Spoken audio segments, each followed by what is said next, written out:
सकाळी उठलो आणि माझं मॉर्निंग मील रेडी केलं. ओट्स खाल्ल्यानंतर थोडा वेळ बॉडीची कंडिशन चेक केली आणि आजच्या वर्कआउटसाठी मेंटली तयार झालो.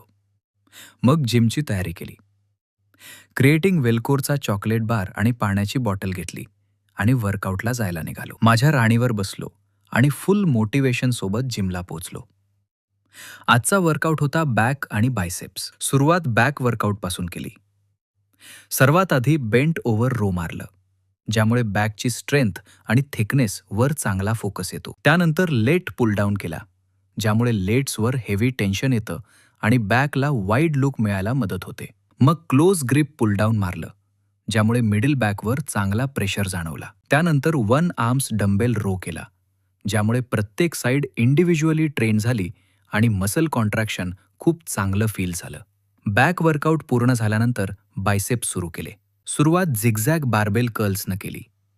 त्यानंतर डंबेल कर्ल्स मारले, ज्यामुळे बायसेप्सची शेप आणि कंट्रोल दोन्ही इम्प्रूव्ह होतात. शेवटी हॅमर कर्ल्स केले, ज्यामुळे फोरआर्म्स आणि बायसेप्स दोन्हीवर चांगला इफेक्ट जाणवला.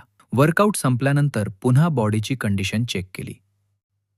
आफ्टर वर्कआउट आलेला पंप आणि मसल्सची फील खूप भारी वाटत होती.